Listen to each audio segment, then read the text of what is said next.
I think it's all about contentment. It's my 4th day. I'm in between Harkness Hut and Tussock Hut. It's been my highlight for the year. Heck, that's my first cry for 2023. I didn't realise how much that meant to me. So this is a Boyd Hut.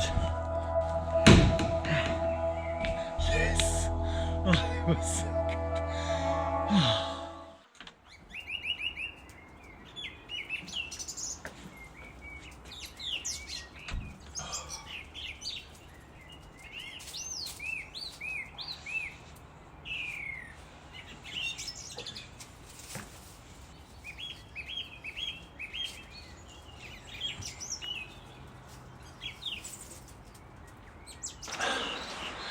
Good morning, folks. So it's morning 4 for me at the moment. I'm at Harkness Hut. Happy New Year 2023.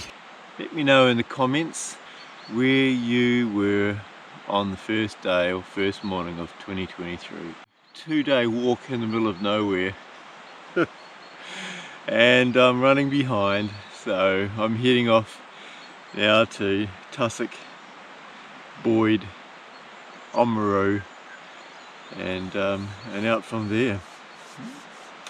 So yeah, I'll have to keep monitoring the Wi-Fi reception, cell phone reception, because I'm going to have to let my wife know today, who is expecting to pick me up at the other end, that I won't be able to make it out. It's just too big a day. I've had a wonderful time. Rata has been great company. Mate, Happy New Year! I better crack on and try to get the most out of today.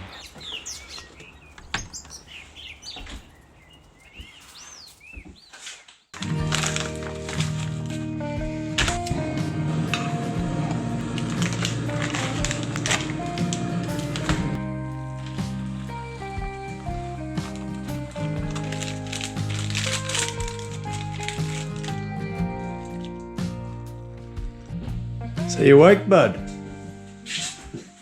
Well, Happy New Year, Rata. Woohoo! I get to spend my first day of 2023 with you. It's not too bad. Good sleep? Yeah, not bad, eh? Oh, good. Yeah. Oh, good. You didn't snore too much? I didn't snore too much. I think you're just being a rascal.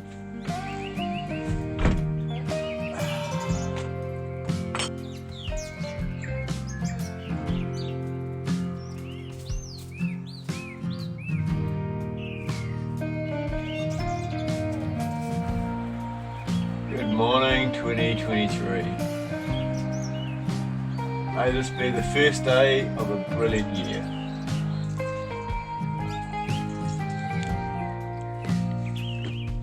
What do you got for breakfast this morning? Oh, yeah. Hot water, yay! Yeah. Big sustenance here. I love the sound. It just sounds like, reminds me of when I was a kid and Mum would be boiling up eggs. Oh mate, it was really lovely hanging out with you last night. Yeah, it was. Thank you. So wish you all the best in life, and hopefully you'll catch me online and we can communicate that way. But yeah. Lovely meeting you, Rata. Catch you later, man. Yeah. So we've just come from Harkness.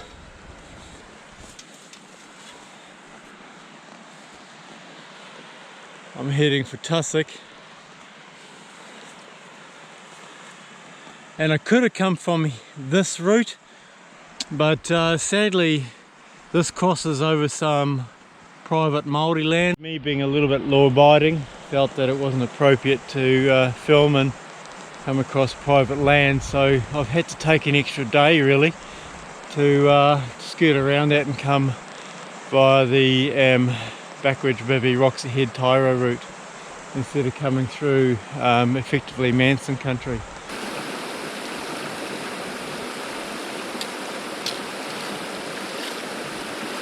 I've been following or just crossing over this creek the whole time, and there really doesn't look to be anything this way. And of course I've got this here. We were supposed to be starting to get some elevation. One, there should be some kind of waratard here to let you know you're moving out of the stream.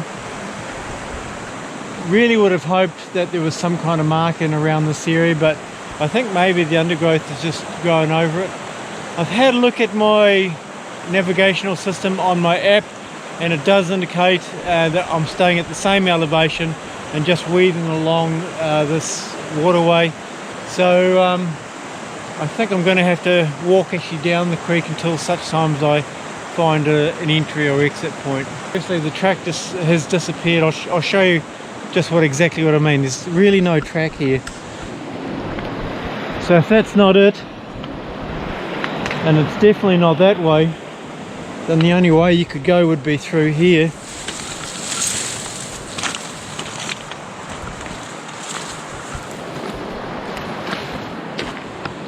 So there's definitely no track there. That's possibly it there, I'd suggest to you. I'm on the other side now, and someone has very graciously put that marker there. Under darkness and under time pressure, yeah, this wouldn't have been too pleasant last night, so definitely made the right decision staying the night at Harkness. We'll get there. Had my first major slip in the water. It's freezing cold, so I've got my long sleeve merino on, so that should warm me up reasonably soon. No point in wearing that top because it is quite cold down here in the valley. No point in changing my pants because I'm probably going to wade through something and get them wet again. But the big thing for me is when I can feel me slipping over. I'm trying to look after this thing because I've got $3,000 worth of camera equipment strapped to my left arm, so when I'm falling, it's not about breaking my fall, it's about making sure this thing doesn't get rolled into the water. I'm not really actually enjoying this little section. It's very hard to find the tracks, very tussocky, so many crossings. I think there's something like about 29 crossings, and yeah, I'm just very grateful though that the weather's fine.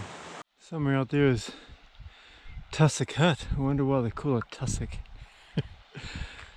How amazing is this, eh? There's some hunters up there looking down going, look at that Scroggin Muncher down there.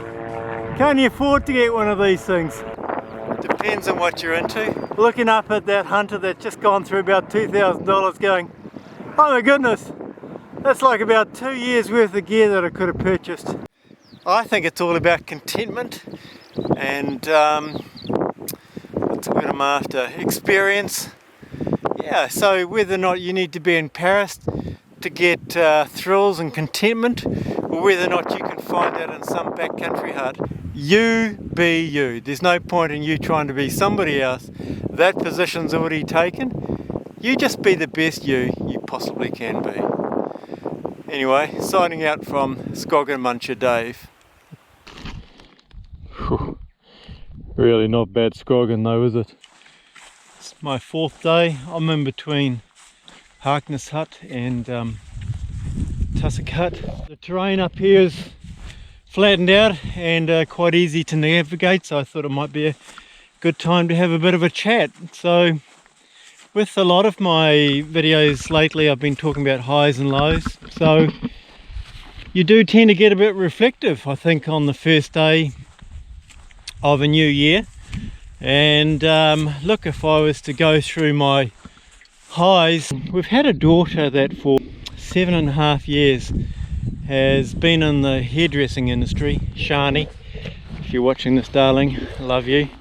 And a young lady with absolute tenacity. She's probably the most like me in terms of her passion for the outdoors, but she got qualified as a hairdresser. Didn't realise what a wait it was. So 7.5 years, Shani, if you're watching, super proud of you. That's been my highlight for the year, to see your kids moving on and progressing.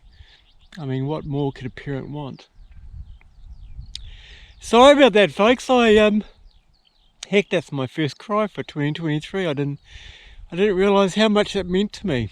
It's really the kids progressing and doing so well. In terms of my channel, last year I got to a milestone of the 4,000 watch time hours, and if you need to have a think about what that represents.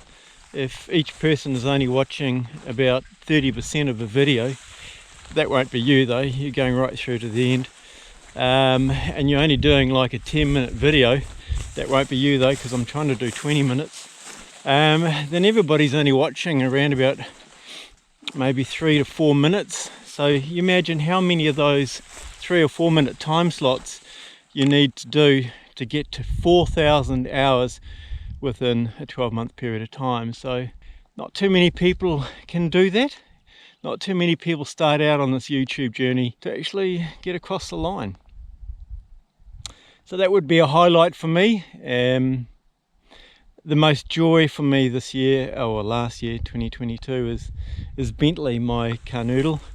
He's just such a loving companion, and yeah. So look, if you haven't got a pet, if you haven't got a dog, can I encourage you to get one, because they just make better people. Putting my YouTube channel together for the last 4.5 years has meant that I've had to put a lot of things on aside, a lot of personal sacrifices, and one of those has been the renovation of both my batch and of our home, and my wife deserves better than that. So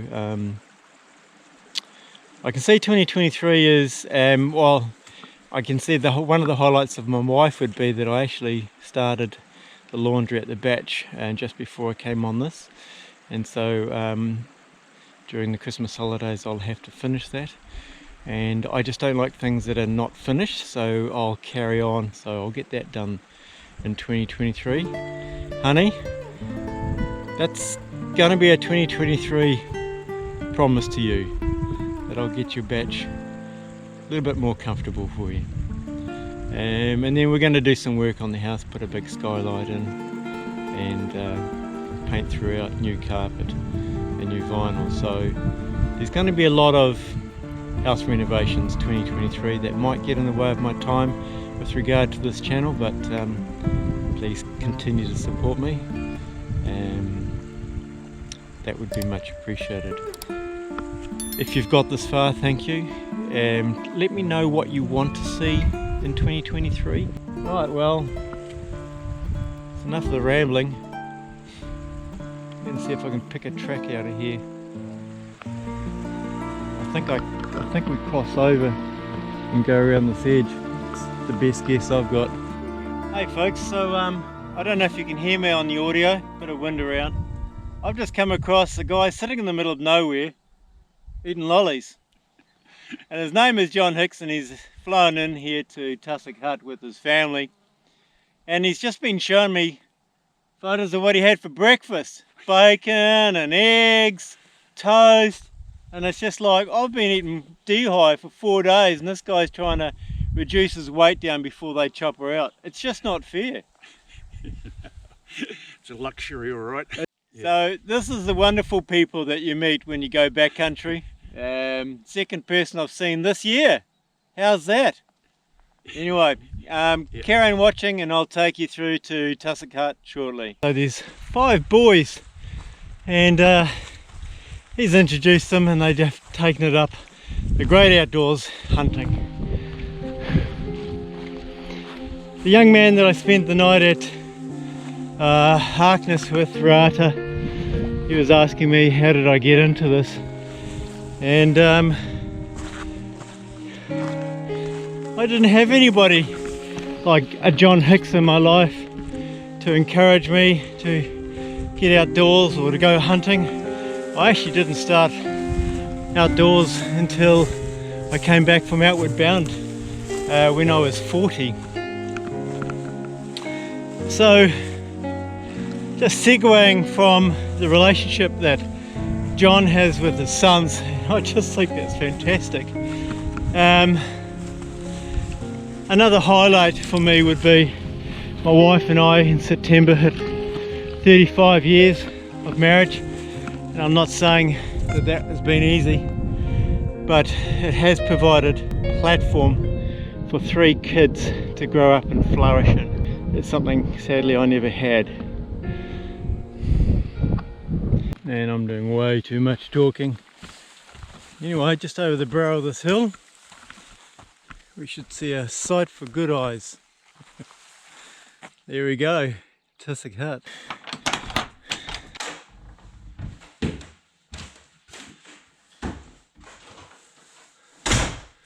Whoa! There's a few people in here. Tussock Hut was built in 1964. Comes with a wood stove, great little wood stoves, heaps of bench space, and it is a 2, 4, 6, 8 and 8 bunker dog box. Oh, they've also got tank water. Lovely veranda. Your water supply is just down here. That's the track intersection to head off to the Boyd. Boyd, 2 hours. Harkness, 2.5. Yeah, right.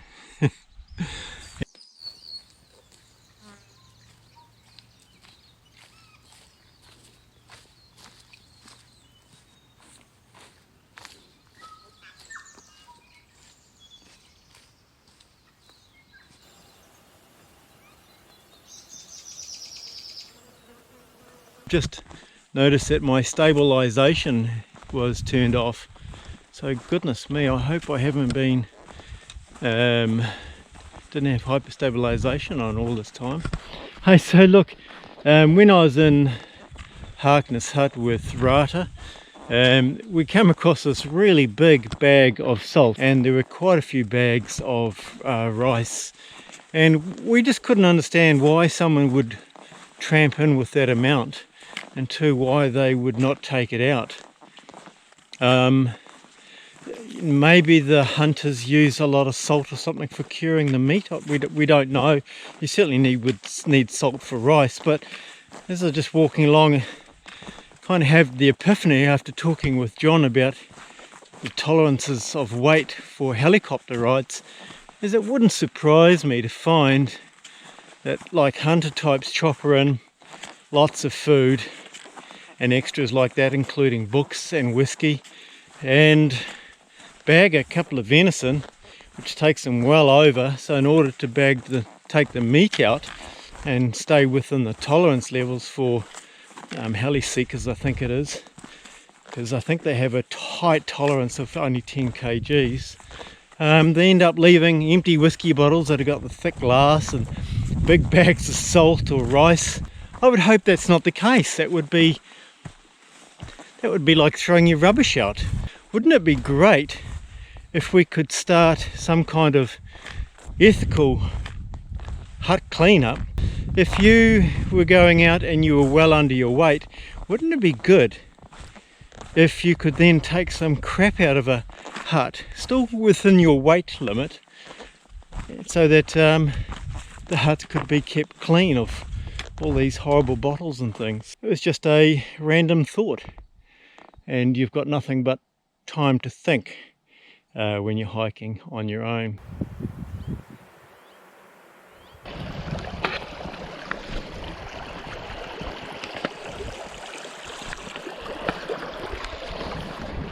I'm currently here. I've put a marker down. Somehow I've managed to get off track. I really couldn't see it once I came up off this ridge line. So I kind of need to drop down to here and hit that track again before I cross this river. But of course this symbol here is a bluff. So what I'll do is, somewhere this is where the crossing is, I'll head towards the bluff and then just keep going left until such time as I can sidle down. This is what it's all about, isn't it? Just getting out, trying new things. I've got no real, well, I do have pressure of time, but I think I'm going to make it 5 days now anyway. I've got a tent so I can sleep here. I mean, it's pretty damn awesome. Yeah, the idea is to, when you think something feels wrong, sit down and reevaluate. Looks like down there is a track, so that's about where I'm supposed to do a crossing. Something over there, don't know what that is, that might be a marker. So yeah, I'll head back to go down this ridge line. This is a very definite track that I was coming up, but not the one.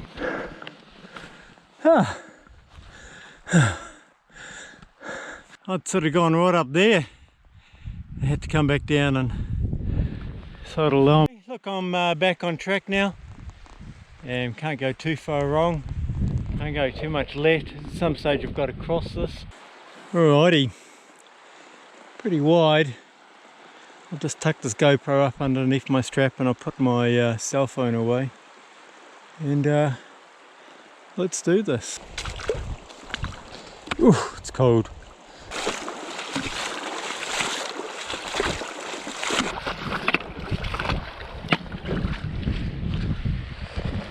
Easy peasy Japanesey. Right, let's head for that marker. Coming up this cool ravine, it sort of reminds me of something in a Cowboys and Indian movie. You get corralled into a canyon and pounced upon.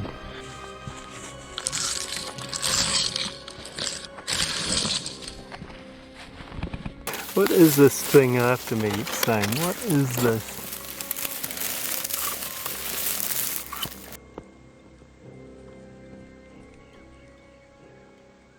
Believe it or not, there's actually an airstrip here. You can see the windsock over there. And I suspect that's the hut up there, so there's a little bit of a climb. This is what we're looking at. What a massive area. It's just basically desert. This is the Kaimanawas, and I've come down off the Kawekas. And if there was ever a place to camp, it would be this awesome little spot. Little fire in the middle, lovely surround, sheltered. And that's the Boyd rocks and the Boyd hut underneath. How amazing is this? But I have to keep on pushing on, so I better go up and check the hut out. Bit of a climb up from the airstrip. Anyway, so this is a Boyd hut. But first order of business is I've got some serious paperwork to sort out first.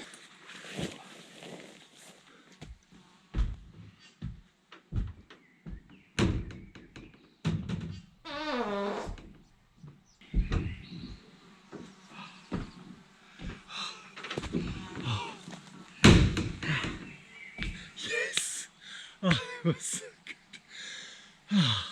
Seriously, I've had a crook gut for the last day. I can only think that it's that 100-year-old stew that I had at Harkness Hut.